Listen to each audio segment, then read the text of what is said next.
একদা আল্লাহ রাব্বুল আলামিন ফেরেশতাদেরকে আরশে আজিমের কাছে সমবেত হওয়ার জন্য আদেশ করলেন। হুকুম পাওয়া মাত্র অসংখ্য ফেরেশতা নির্দিষ্ট স্থানে এসে উপস্থিত হলেন। তখন আল্লাহ রাব্বুল আলামিন ফেরেশতাদেরকে লক্ষ্য করে বললেন, হে আমার ফেরেশতারা, আমি পৃথিবীতে আমার খলিফা প্রেরণ করতে চাচ্ছি। ফেরেশতারা আল্লাহ রাব্বুল আলামিনের কথার মর্ম বুঝতে না পেরে এবং তার উদ্দেশ্য না জেনে সাথে সাথে বলে উঠল, হে মাবুদ, আপনি কি পৃথিবীতে আবার এমন একটি জাতিকে সৃষ্টি করতে চাচ্ছেন যারা পৃথিবীতে রক্তপাত ঘটাবে এবং ফিতনা ফাসাদ সৃষ্টি করবে? তার চাইতে আমরাই তো আপনার প্রশংসা করছি। তাদের কথা শেষ হলে আল্লাহ রাব্বুল আলামিন তাদের কথার জবাবে বললেন, হে আমার ফেরেশতারা, শোনো, আমি যা জানি তোমরা তা জানো না। মানব জাতি পৃথিবীতে গিয়ে আমার ইবাদত বন্দেগী করবে কিনা সে ব্যাপারে আমি তোমাদের চেয়ে অধিক পরিমাণে জানি। আর শুনে রাখো, আমি তোমাদের নিকট আমার এই কাজের ব্যাপারে পরামর্শ চাচ্ছি না, বরং আমি যা করতে চাচ্ছি তা তোমাদেরকে জানিয়ে রাখলাম মাত্র। আল্লাহ রাব্বুল আলামিনের কথা শুনে ফেরেশতারা তাদের ভুল বুঝতে পারলো এবং তারা আল্লাহ রাব্বুল আলামিনের দরবারে ক্ষমা প্রার্থনা করলো। এরপর একদা আল্লাহ রাব্বুল আলামিন তার শ্রেষ্ঠ চার ফেরেশতা তথা হযরত জিবরাইল আলাইহিস সালাম, হযরত মিকাইল আলাইহিস সালাম, হযরত ইসরাফিল আলাইহিস সালাম এবং হযরত আজরাইল আলাইহিস সালামকে ডাকলেন। আল্লাহ রাব্বুল আলামিনের হুকুম পাওয়া মাত্র তারা নির্দিষ্ট স্থানে এসে উপস্থিত হলেন। আল্লাহ রাব্বুল আলামিন হযরত জিবরাইল আলাইহিস সালামকে লক্ষ্য করে বললেন, হে জিবরাইল, তুমি পৃথিবীতে যাও এবং সেখান থেকে মাটি নিয়ে আসো, যে মাটি দ্বারা আমি আমার খলিফাকে তৈরি করব। হযরত জিবরাইল আলাইহিস সালাম পৃথিবীতে এসে যখন মাটি তুলতে ইচ্ছে করলেন, তখন মাটি চিৎকার দিয়ে জিজ্ঞেস করা শুরু করলো, হে ভাই জিবরাইল, তুমি আমাকে কোথায় নিয়ে যাচ্ছ? জিবরাইল আলাইহিস সালাম বললেন, তোমাকে আল্লাহ তাআলার আদেশে আমি বেহেশতে নিয়ে যাচ্ছি। শুনে রাখো, সেখানে আল্লাহ তাআলা তোমার দ্বারা এমন এক নতুন মাখলুক সৃষ্টি করবেন যারা আল্লাহ রাব্বুল আলামিনের প্রতিনিধি হয়ে এই পৃথিবীতে বসবাস করবেন। মাটি তখন বলল, তুমি আমাকে নিও না, আমাকে রেখে দাও, কারণ যে জাতি আল্লাহ তাআলা সৃষ্টি করবেন তারা হর হামেশাই আল্লাহ তাআলার নাফরমানিতে লিপ্ত হবে, যার কারণে আল্লাহ রাব্বুল আলামিন তাদেরকে শাস্তি ভোগ করাবেন। আমি যদি তাদের শরীরে তাকি তাহলে সে আযাব আমাকেই ভোগ করতে হবে, অথচ আল্লাহ রাব্বুল আলামিনের আযাব ভোগ করার মতো শক্তি এবং সাহস কোনোটাই আমার মধ্যে নেই। অতএব তুমি এই বিষয়ে আল্লাহ তাআলার নিকট আমার পক্ষ থেকে ক্ষমা প্রার্থনা করো। মাটির পক্ষ থেকে এই সমস্ত আর্তনাদ শুনে হযরত জিবরাইল আলাইহিস সালাম কালি হাতে আল্লাহর দরবারে ফিরে গেলেন এবং আল্লাহ তাআলার নিকট মাটির সকল আবদারের কথা তুলে ধরে নিজের অক্ষমতা প্রকাশ করলেন। এরপর আল্লাহ রাব্বুল আলামিন হযরত মিকাইল আলাইহিস সালামকে পৃথিবীতে প্রেরণ করলেন এবং বললেন, হে মিকাইল, তুমি আমার প্রতিনিধি তৈরি করার জন্য যে মাটির প্রয়োজন পৃথিবী থেকে সেই মাটি তুলে নিয়ে আসো। হযরত মিকাইল আলাইহিস সালাম পৃথিবীতে আসার পর মাটির পক্ষ থেকে কাকতি মিনতির কারণে তিনিও খালি হাতে আল্লাহ তাআলার দরবারে ফিরে গেলেন। এভাবে হযরত ইসরাফিল আলাইহিস সালাম তিনিও ফেরত গেলেন। এক এক করে তিনজন ফেরেশতা খালি হাতে ফেরত গেলেন। অবশেষে আল্লাহ রাব্বুল আলামিন হযরত আজরাইল আলাইহিস সালামকে পৃথিবীতে প্রেরণ করলেন। হযরত আজরাইল আলাইহিস সালাম পৃথিবীতে আসার পর মাটি যখন হযরত আজরাইল আলাইহিস সালামকে কাকতি মিনতি করে বলা শুরু করলো, তার কথার জবাবে হযরত আজরাইল আলাইহিস সালাম বললেন, হে মাটি, আমি তোমার কথাই কখনোই ফেরত যাব না, কেননা আল্লাহ তাআলা আমাকে হুকুম করেছেন আর আমি আল্লাহ তাআলার আদেশ অবশ্যই পালন করব। এই কথা বলে তিনি পৃথিবী থেকে মাটি উত্তোলন করলেন এবং আল্লাহ তাআলার দরবারে ফিরে গেলেন। হযরত আজরাইল আলাইহিস সালাম যখন মাটি নিয়ে আল্লাহ তাআলার দরবারে উপস্থিত হলেন, তখন আল্লাহ রাব্বুল আলামিন হযরত আজরাইল আলাইহিস সালামকে লক্ষ্য করে বললেন, হে আজরাইল, তুমি যেহেতু আমার প্রতিনিধি তৈরি করার ক্ষেত্রে যে মাটির প্রয়োজন সে মাটি উপস্থিত করেছো এবং তুমি তোমার শক্ত মনোভাব প্রকাশ করেছো, এজন্য আমি খুশি হয়ে তোমার উপর একটি দায়িত্ব অর্পণ করতে চাই। আর তা হলো, আমি যে খলিফা পৃথিবীতে প্রেরণ করব সেই খলিফা এবং তার সন্তানাদের সকলের রূহ তুমি কবজ করবে। আজরাইল আলাইহিস সালাম আল্লাহ তাআলাকে লক্ষ্য করে বললেন, হে মাবুদ, আপনি যদি আমাকে এই দায়িত্ব অর্পণ করেন তাহলে পৃথিবীর সমস্ত মানুষ আমাকে গালমন্দ করবে এবং তারা বলতে থাকবে, আজরাইল ফেরেশতা আমাদেরকে এতিম করে দিয়েছে, আমাদের কাছ থেকে আমাদের আত্মীয় স্বজনদেরকে কেড়ে নিয়েছে, আমাদেরকে হাউতাশের মধ্যে ফেলে দিয়েছে।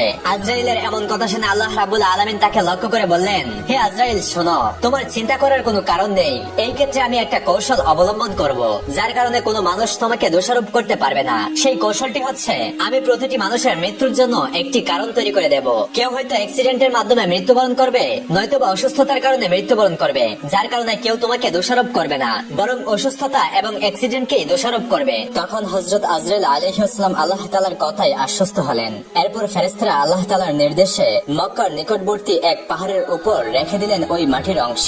সেই মাটির অংশ বৃষ্টিতে ভিজলো এবং রোদে শুকালো। এভাবে কয়েক বছর অতিবাহিত হওয়ার পর আল্লাহ তাআলার কুদরতি কারিশমায় হযরত আদম আলাইহিস সালামের দেহের আকৃতি গঠিত হলো। তখন আল্লাহ তাআলা হযরত আদম আলাইহিস সালামের এই দেহটিকে বেহেশতে নিয়ে যাওয়ার জন্য ফেরেশতাদেরকে আদেশ করলেন। হুকুম পাওয়া মাত্র ফেরেশতারা ওই দেহটিকে বেহেশতের দিকে নিয়ে চললেন। অতঃপর বেহেশতে পৌঁছার পর সেই দেহটিকে দীর্ঘদিন রূহবিহীন অবস্থায় বেহেশতে রেখে দিলেন। এদিকে দলে দলে ফেরেশতারা এসে মূর্তিরূপী হযরত হযরত আদম আলাইহিস সালামের নিথর দেহকে মাঝে মাঝে ফেরেশতারা দেখে যেত এবং আল্লাহ তাআলার দরবারে শুকরিয়া আদায় করত এবং খুশি প্রকাশ করত আর বলাবলি করত, এটাই সেই দেহ, এই হবে আল্লাহ তাআলার পক্ষ থেকে খলিফা, পৃথিবীতে তিনি আল্লাহর হুকুমকে বাস্তবায়ন করবেন। ফেরেশতাদের এইসব কথা শুনে শয়তান সবসময় বিদ্রুপের হাসি হাসতো এবং এই নিথর দেহটি নিয়ে সে সবসময় ঠাট্টা বিদ্রুপ করত। তার অবস্থা দেখে ফেরেশতারা খুবই কষ্ট পেত, কিন্তু সে যেহেতু ফেরেশতাদের শিক্ষক ছিল, এজন্য ফেরেশতারা তাকে কিছুই বলার সাহস পেত না। এরপর আল্লাহ রাব্বুল আলামিন ফেরেশতাদের মধ্য থেকে হযরত জিবরাইল আলাইহিস সালাম, মিকাইল আলাইহিস সালাম, ইসরাফিল আলাইহিস সালাম ও হযরত আজরাইল আলাইহিস সালাম এই 4 ফেরেশতাকে আদেশ করলেন, হে আমার ফেরেশতারা, তোমরা আরশে আজিমে যাও এবং সেখান থেকে আদম আলাইহিস সালামের রূহকে এনে তার শরীরের মধ্যে পতিত করে দাও। ফেরেশতাগণ আল্লাহ তাআলার পক্ষ থেকে আদেশ পাওয়া মাত্রই হযরত আদম আলাইহিস সালামের রূহ মোবারককে মূল্যবান হীরা জহরতের পাত্রে করে তার দেহের নিকট উপস্থিত হলেন। সে সময় আসমান ও জমিনের সকল ফেরেশতা আনন্দে মাতোয়ারা হয়ে গেল এবং সেই অনুষ্ঠানে সকল ফেরেশতা অংশগ্রহণ করলো, কিন্তু আজাজিল সেই অনুষ্ঠানে অনুপস্থিত ছিল। এই অনুপস্থিতির দ্বারা সে বুঝিয়ে দিল আল্লাহ তাআলার এই কাজে সে সন্তুষ্ট নয়। এরপর আল্লাহ তাআলা হযরত আদম আলাইহিস সালামের রূহকে তার শরীরে প্রবিষ্ট হতে বললেন। তখন রূহ বলে উঠল, হে আল্লাহ রাব্বুল আলামিন, আমি আদম আলাইহিস সালামের রূহ নূরের তৈরি আর এই শরীরটা মাটির তৈরি, এর মধ্যে আমি কিভাবে থাকবো? আল্লাহ তাআলা বললেন, নূরে মুহাম্মাদের উজ্জ্বলতায় এই মাটির শরীর এবং উহার রক্ত মাংস সবকিছুই নূরে নূরান্বিত হয়ে যাবে। এরপর উক্ত রূহকে হযরত আদম আলাইহিস সালামের দেহে পতিত করে দেওয়া হলো। রূহ যখন হযরত আদম আলাইহিস সালামের দেহে পতিত হলো, সাথে সাথে হযরত আদম আলাইহিস সালাম তার নিতর দেহের সকল অঙ্গে কার্যকারিতা পরিপূর্ণভাবে লাভ করতে লাগলেন এবং তিনি আস্তে আস্তে উঠে বসলেন। উঠে বসার সাথে সাথে হযরত আদম আলাইহিস সালাম একটি হাসি দিলেন এবং নিচ থেকে পাঠ করে উঠলেন, আলহামদুলিল্লাহ। আল্লাহ রাব্বুল আলামিন অত্যন্ত খুশি হলেন এবং তিনি বলে উঠলেন, ইয়ারহামুকাল্লাহ। অতঃপর হযরত আদম আলাইহিস সালাম নিজ অস্তিত্ব লাভের শুকরিয়া হিসেবে 2 রাকাত নামাজ আদায় করলেন। হযরত আদম আলাইহিস সালামের নামাজ শেষ হওয়ার পরে তার জন্য সেখানে মণিমুক্তা স্বর্ণরূপক দ্বারা আবৃত অতি সুন্দর একখানা সিংহাসন আনয়ন করা হলো। আল্লাহ তাআলার আদেশে হযরত আদম আলাইহিস সালাম সেই সিংহাসনে উপবেশন করলেন। এরপর আল্লাহ রাব্বুল আলামিন সকল ফেরেশতাদেরকে লক্ষ্য করে বললেন, হে ফেরেশতারা, তোমরা হযরত আদম আলাইহিস সালামকে সম্মান প্রদর্শনের জন্য সিজদা করো। আল্লাহর হুকুমের সাথে সাথে কোটি কোটি ফেরেশতা আল্লাহু আকবার বলে বিকট শব্দ করে সিজদায় পতিত হলো। অতঃপর সিজদা থেকে মাথা তুলে সকল ফেরেশতারা লক্ষ্য করে দেখলো শুধুমাত্র আজাজিল ব্যতীত সকল ফেরেশতারাই সিজদাতে রয়েছে আর সে উক্ত মজলিসের এক পাশে দাঁড়িয়ে রয়েছে। অতঃপর সকল ফেরেশতারা পুনরায় আবার সিজদাতে পতিত হলো। তাফসীরের কিতাবের মধ্যে লেখা আছে, তারা দ্বিতীয়বার সিজদা দিয়েছিল আল্লাহ তাআলার শুকরিয়া আদায় করার জন্য আর প্রথমবার সিজদা দিয়েছিল আল্লাহর হুকুম পালন করার জন্য। অতঃপর আল্লাহ তাআলা আজাজিলকে লক্ষ্য করে বললেন, হে আজাজিল, তুমি কি করে আমার হুকুমকে অমান্য করলে? তখন আজাজিল বলল, হে প্রভু, আপনি আদমকে সৃষ্টি করেছেন সাধারণ মাটি দ্বারা আর আমাকে সৃষ্টি করেছেন আগুন দ্বারা। আগুনের স্বভাব সে সবসময় উপরের দিকে দেখে আর মাটির স্বভাব সে সবসময় নিচের দিকে দেখে। যদি প্রয়োজন হয় সে আমাকে সেজদা করবে, আমি কেন তাকে সেজদা করতে যাব? সে যখন এইভাবে আল্লাহ তাআলাকে যুক্তি দেখালো, তখন আল্লাহ তাআলা রাগান্বিত হয়ে তাকে লক্ষ্য করে বললেন, হে নাফরমান, তুই এখান থেকে বের হয়ে যা। তুই আমার আদেশ অমান্য করার কারণে আজ থেকে চির অভিশপ্ত হয়ে গেলি। আল্লাহ তাআলার এই হুকুমের সাথে সাথে তার শরীর থেকে বেহেশতের সকল পোশাক খুলে পড়ে গেল এবং তার চেহারা খোদাকার ও পশুর আকৃতির মতো হয়ে গেল। আল্লাহ তাআলা যখন তাকে অভিশপ্ত করলেন এবং জান্নাত থেকে বিতাড়িত করলেন, তখন শয়তান বলে উঠল, হে মেহেরবান খোদা, আমি 6 লক্ষ বছর যাবত আপনার ইবাদত বন্দেগী করেছি এবং ফেরেশতাগণকে বিভিন্ন প্রশিক্ষণ দিয়েছি। অতএব আমার সমস্ত ইবাদত এবং সমস্ত খেদমতের ওসিলায় আমি আপনার নিকট কয়েকটি জিনিস চাচ্ছি, মেহেরবানি করে আপনি আমাকে তা প্রদান করবেন। আল্লাহ রাব্বুল আলামিন তাকে বললেন, তুমি আমার নিকট কি চাও? তখন শয়তান বলল, হে মেহেরবান খোদা, আপনি অন্তত আমাকে কিয়ামত পর্যন্ত হায়াত প্রদান করুন। আল্লাহ বললেন, আমি তোমাকে কিয়ামত পর্যন্ত হায়াত দিয়ে দিলাম। অতঃপর সে আবার আল্লাহ তাআলাকে লক্ষ্য করে বলল, হে মালিক, যে বনি আদমের কারণে আমি জান্নাত থেকে বিতাড়িত হলাম, সেই বনি আদমের শিরায় শিরায় প্রবেশ করে তাদেরকে ওয়াসওয়াসা দেওয়ার মতো ক্ষমতা আমাকে প্রদান করুন। আল্লাহ তাআলা বললেন, তোমাকে তাও প্রদান করা হলো। অতঃপর শয়তান আবার বলে উঠল, হে মাবুদ, আপনি আমাকে এই ক্ষমতা প্রদান করুন যেন আমি মুহূর্তের মধ্যে পৃথিবীর এক প্রান্ত থেকে অপর প্রান্তে বিচরণ করতে পারি। আল্লাহ তাআলা বললেন, তোমাকে এই ক্ষমতাও প্রদান করা হলো। তবে তুমি শুনে রাখো হে শয়তান, তুমি আমার বান্দাদেরকে যতই ওয়াসওয়াসা দিয়ে গুনাহের কাজ করাও না কেন, যদি আমার বান্দাগণ অনুতপ্ত হয়ে আমার নিকট তওবা করে, তবে আমি তাদের সকল অপরাধকে মার্জনা করব। এর পাশাপাশি যারা আমার প্রকৃত বান্দা, সে সমস্ত বান্দাদের ক্ষতি তুমি কখনোই করতে পারবে না। আল্লাহ রাব্বুল আলামিনের সাথে সকল কথাবার্তা শেষ হওয়ার পর শয়তানকে জান্নাত থেকে বিতাড়িত করে দেওয়া হলো। অতঃপর হযরত আদম আলাইহিস সালামের সিংহাসনখানি আল্লাহ তাআলার আদেশক্রমে জান্নাতুল ফেরদাউসে নিয়ে যাওয়া হলো। সেখানে হযরত আদম আলাইহিস সালামকে পরিপূর্ণ মাত্রায় স্বাধীনভাবে চলাফেরা করা এবং সকল নাজ নেয়ামত উপভোগ করার অধিকার দেওয়া হলো। কিন্তু হযরত আদম আলাইহিস সালামের মন কোনো দিকেই আকৃষ্ট হলো না। শুধুমাত্র ইবাদত বন্দেগী ও নীরবে বসে বসে তিনি সময় কাটিয়ে দিতেন। প্রাণী জগতের চিরাচরিত্র স্বভাব থেকে তিনি মুক্ত থাকতে পারলেন না। তিনি বেহেশতের অপরন্ত নিয়ামতের মধ্য থেকেও সঙ্গী সাথীর অভাব বোধ করতে লাগলেন। তাই তিনি আনন্দহীন জীবন যাপন করতে লাগলেন। এদিক থেকে আল্লাহ তাআলা এই বিষয়টি অবগত হয়ে হযরত জিবরাইল আলাইহিস সালামকে হযরত আদম আলাইহিস সালামের নিকট প্রেরণ করলেন। হযরত জিবরাইল আলাইহিস সালাম তাশরিফ নিয়ে আদম আলাইহিস সালামকে লক্ষ্য করে বললেন, ভাই আদম, বেহেশতে আপনার কেমন লাগছে? উত্তরে হযরত আদম আলাইহিস সালাম বললেন, ভাই জিবরাইল, সবই ভালো লাগে। চতুর্দিকে তৃপ্তিকর পরিবেশ, খোরগেলমানের পরিচর্যা, এই সবকিছুই প্রশংসার যোগ্য। তবু প্রাণে যেন কিসের এক অভাব অনুভব করছি, যা আমি আপনাকে বুঝিয়ে বলতে পারবো না।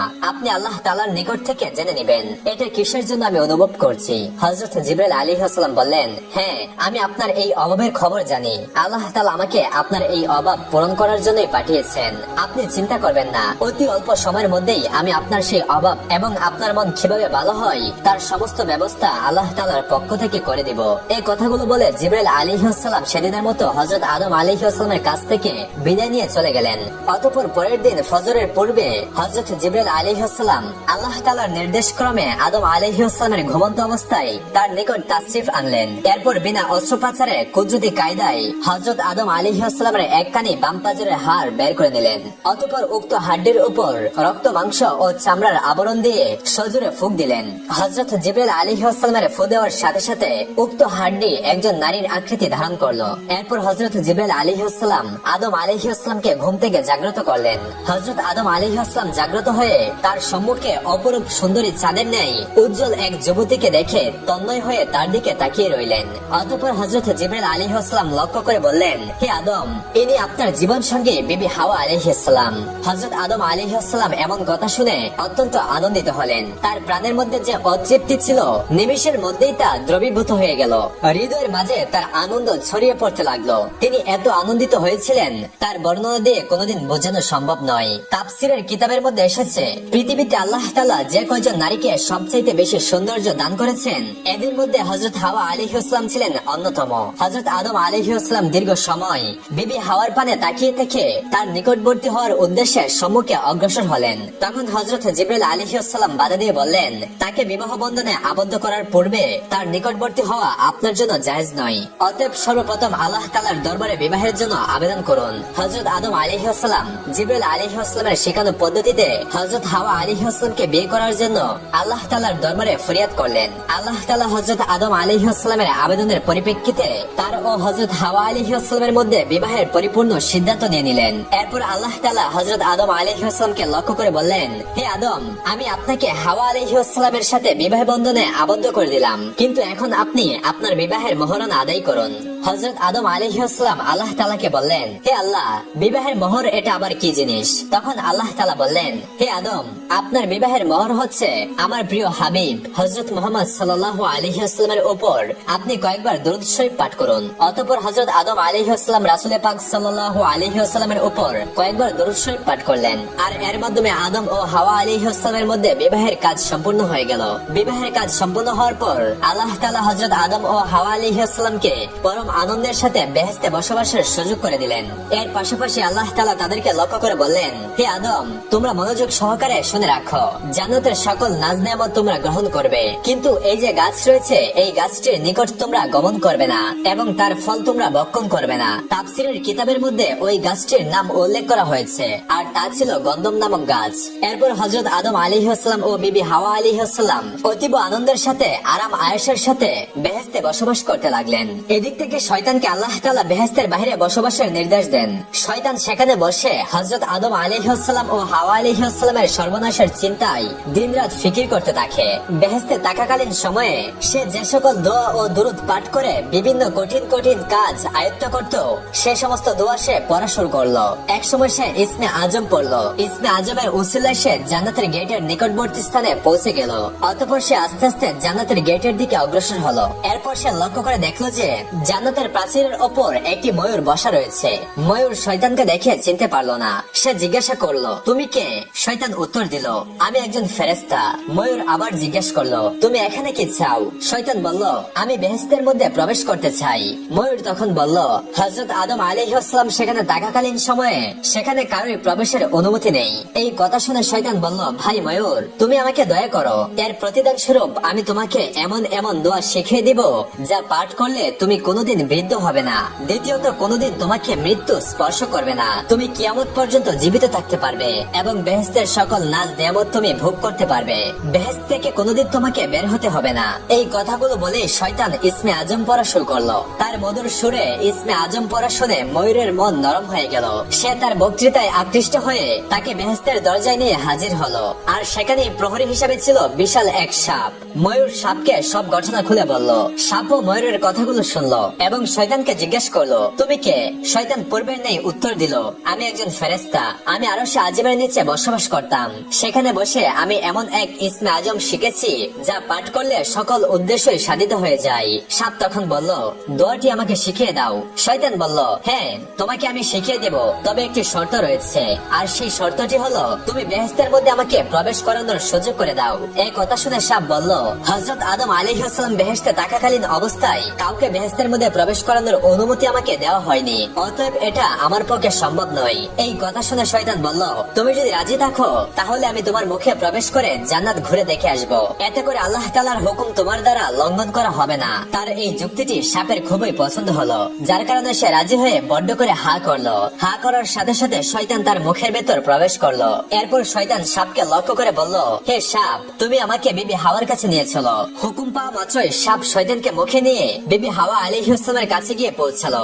শয়তান তখন জোরে সোরে চিৎকার দিয়ে কাঁদতে আরম্ভ করলো। সাপের মুখ থেকে কান্নার শব্দ শুনে বেহেশতের সকল হুরগালমান তার কাছে এসে সমবেত হলো। এমনকি বিবি হাওয়া আলাইহিস সালামও সেখানে এসে উপস্থিত হলো। এরপর হযরত বিবি হাওয়া আলাইহিস সালাম তার এই রূপ ক্রন্দনের কথা জিজ্ঞাসা করলেন, যার উত্তরে সে বলল, আমি তোমাদের পরিণামের কথা ভেবেই কান্না করছি। আল্লাহ তাআলা তোমাকে ও তোমার স্বামী আদম আলাইহিস সালামকে খুব শীঘ্রই পৃথিবী নামক জমিনে পাঠিয়ে দিবেন। এই কথা আরশে আজিমে লিপিবদ্ধ রয়েছে, আমি তা দেখেছি। এর জন্য আমি তোমাদের কথা চিন্তা করে কান্নাকাটি করে যাচ্ছি। বিবি হাওয়া তখন শয়তানকে লক্ষ্য করে বললেন, তোমার কথা যে সত্য তা আমি কিভাবে যাচাই করব? শয়তান বলল, আমি আল্লাহর নামে শপথ করে বলছি, আমার কথা যদি বিন্দু মাত্র মিথ্যা হয় তাহলে যেন আল্লাহ তাআলা ও সকল ফেরেশতার লানত আমার উপর পতিত হয়। শয়তানের এমন কথাই হযরত হাওয়া আলাইহিস সালামের মন নরম হয়ে গেল। তাই সে তাকে জিজ্ঞাসা করলো, তবে পৃথিবীর এই নির্বাসন থেকে মুক্তির কোনো উপায় আছে কি? যদি এই নির্বাসন থেকে মুক্তির কোনো উপায় থেকে থাকে তাহলে তা তুমি আমার নিকট খুলে বলো। শয়তান তখন বলল, উত্তম একটি পথ রয়েছে, তবে তোমরা তা গ্রহণ করবে না তা আমি ভালো করে জানি। তখন হযরত হাওয়া আলাইহিস সালাম বললেন, আমি অবশ্যই সেই পথকে গ্রহণ করব, আমার নিকট তা খুলে বলো। তখন শয়তান বলল, ওই যে নিষিদ্ধ গাছ রয়েছে, ওই গাছের যদি একটি ফল ভক্ষণ করতে পারো তাহলে তোমরা চিরস্থায়ী ভাবে জান্নাতে বসবাস করতে পারবে। আর যদি তোমরা সেই গাছের ফল ভক্ষণ না করো তাহলে অচিরেই তোমরা জমিনে নেমে যাবে, তোমরা বেহেশত থেকে বিতাড়িত হবে, কেননা আল্লাহ তাআলার সিদ্ধান্ত হচ্ছে তোমাদেরকে জান্নাত থেকে বিতাড়িত করে দিবেন। শয়তানের যুক্তিপূর্ণ বক্তব্যে হযরত হাওয়া আলাইহিস সালামের মন নরম হয়ে গেল, যার কারণে তিনি আস্তে আস্তে গন্ধম নামক গাছের নিকট উপস্থিত হলেন। সেখানে উপস্থিত হয়ে গাছ থেকে একটি ফল ছিঁড়ে নিজে ফল থেকে আরোহণ করলেন। বাকি অর্ধেক হযরত আদম আলাইহিস সালামের জন্য নিয়ে আসলেন। এরপর হযরত আদম আলাইহিস সালামকে বুঝিয়ে শুনিয়ে বাকি অর্ধেক ফল খাওয়ালেন। হযরত আদম আলাইহিস সালাম ও হাওয়া আলাইহিস সালাম গন্ধম নামক ফল ভক্ষণ করার সাথে সাথে তাদের দেহ থেকে জান্নাতের সকল পোশাকগুলো খুলে পড়ে গেল এবং তাদের শরীর থেকে যে মেশকের সুঘ্রাণ বের হতো সে সমস্ত ঘ্রাণ বের হওয়া বন্ধ হয়ে গেল। এই অবস্থাগুলো দেখে হযরত আদম আলাইহিস সালাম ও হাওয়া আলাইহিস সালাম নিজেদের ভুল বুঝতে পারলেন এবং অনুতপ্ত হতে লাগলেন। কিন্তু ইতিপূর্বেই তাদের এই কাজকর্মের কারণে আল্লাহ তাআলা রাগান্বিত হলেন, যার কারণে তিনি ফেরেশতাদেরকে আদেশ করলেন, হে ফেরেশতাগণ, তোমরা আদম ও হাওয়াকে জান্নাত থেকে বের করে জমিনে নামিয়ে দাও। আল্লাহ তাআলার হুকুম পাওয়া মাত্র হযরত জিবরাইল আলাইহিস সালাম এবং অন্যান্য ফেরেশতাগণ হযরত আদম আলাইহিস সালাম ও হাওয়া আলাইহিস সালামকে জান্নাত থেকে জমিনে নামিয়ে দিলেন। এরপর শুরু হলো হযরত আদম ও হাওয়া আলাইহিস সালামের কান্না। তাফসীরের কিতাবের মধ্যে এসেছে, হযরত আদম আলাইহিস সালাম ও হাওয়া আলাইহিস সালাম দীর্ঘ 300 বছর বিচ্ছিন্ন ভাবে কান্নাকাটি করার পর আমাদের পেয়ারা নবী হযরত মুহাম্মদ সাল্লাল্লাহু আলাইহি ওয়াসাল্লামের ওসিলা দিয়ে আল্লাহ তাআলার দরবারে ক্ষমা প্রার্থনা করলেন। আল্লাহ সুবহানাহু ওয়া তাআলা হযরত আদম আলাইহিস সালাম ও হাওয়া আলাইহিস সালামকে ক্ষমা করে দিলেন। আর এভাবে তাদের কঠিন পরীক্ষার অবসান ঘটল।